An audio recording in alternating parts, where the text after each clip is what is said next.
sampai di eutanasi karena dia nggak bisa mandiri ya.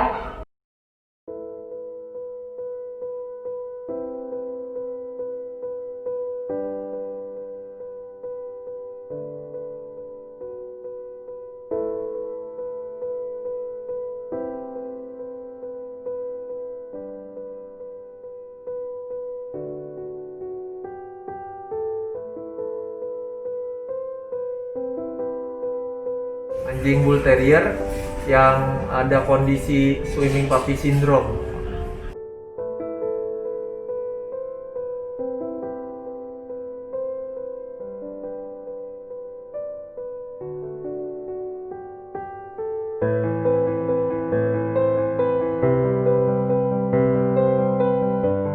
Pertama itu Tangguh datang sekitar bulan Mei, berarti udah sekitar 6 bulan lebih lah ya. Dia kita treatment di sini. Perkembangannya sih yang sampai dia bisa berdiri banget itu di 4 bulanan lah, udah bisa mulai berdiri.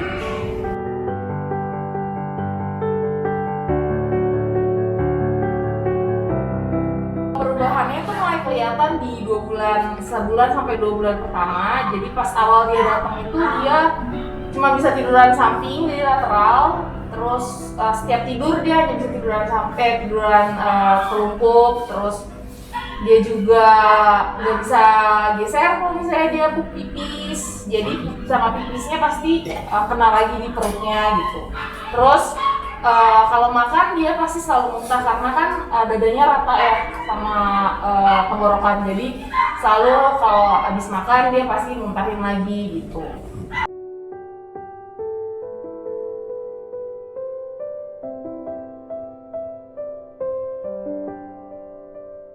Tangguh sebenarnya memang dari lahir ya dia memiliki penyakit yang namanya kondisi kedokterannya Pecten excavatum atau puppy swimmer syndrome. Jadi dia flat tulang dadanya dan itu biasanya sih disuntik tidur, diboboin. Tapi patut memiliki keyakinan bahwa anak-anak puppy swimmer syndrome bisa diselamatkan nyawanya dengan effort yang cukup kuat dan terapi yang disiplin serta diberikan cinta, insya Allah bisa sembuh. Akhirnya kami memutuskan untuk mengambil kasus ini dan memaintennya sampai bisa dipulangkan, dan alhamdulillah berlangsung selama 7 bulan ya. Akhirnya Tangguh bisa pulang. Selama 7 bulan ini naik turun kondisinya Tangguh. Naik turunnya dalam artian lama dia di trainnya, tapi semangat juangnya dia itu tinggi sekali.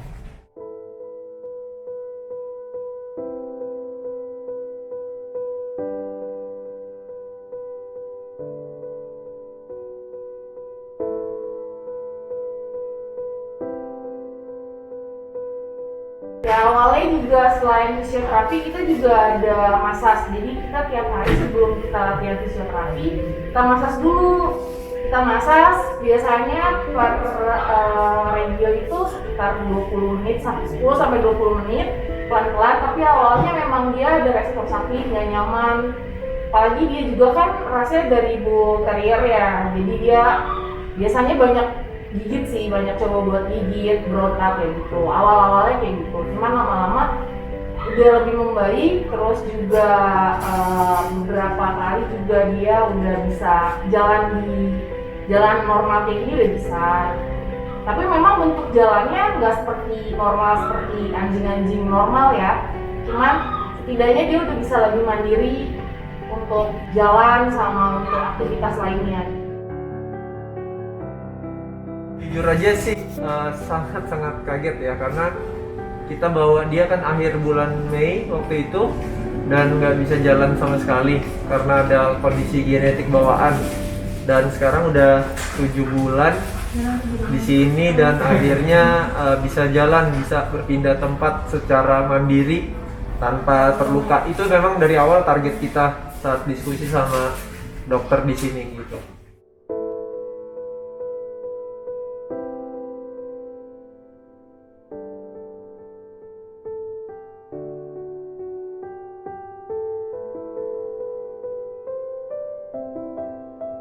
Treatmentnya berupa obat-obatan memangnya, tapi most of the time 80% itu lebih kepada latihan fisik ya. Latihan fisik di sini bukan untuk pembentukan otot ya, tapi lebih kepada bagaimana memperkuat persarafannya, tulangnya, juga pembentukan ulang kondisi pertulangannya dia yang memang tidak benar gitu ya. Tangguh datang seperti bisa dilihat di dalam video, dia benar-benar kakinya empat-empatnya keluar, tidak bisa menapakkan kakinya, posisi tulangnya juga sudah bergeser gitu ya, tidak di lokasi yang sebenarnya. Itu benar-benar perlu fisioterapi, hidroterapi, acupuncture, sama nutrisi seperti itu.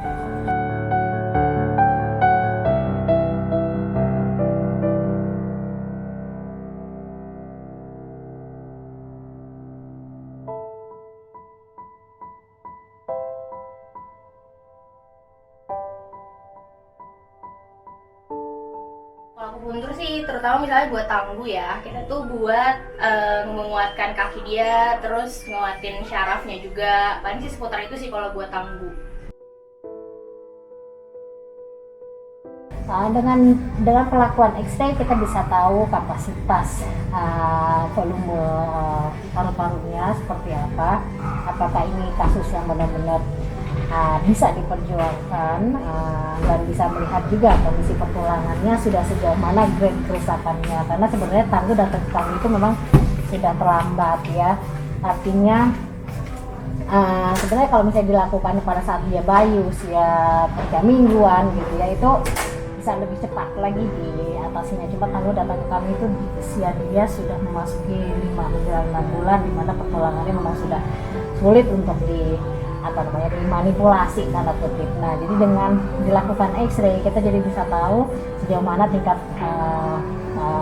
tingkat kerusakannya, dan kita bisa menaruh ya, memetakan targetnya apa gitu loh.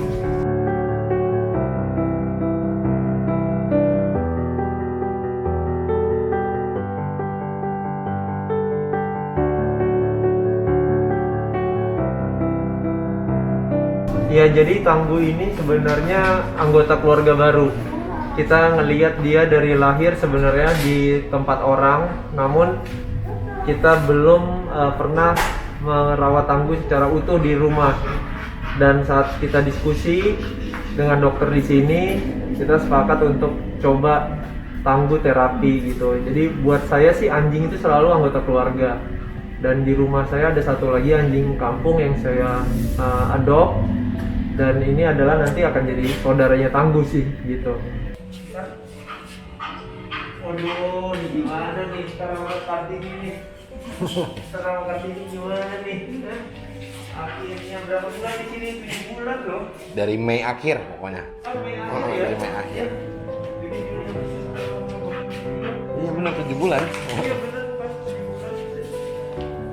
Jadi 10 ya.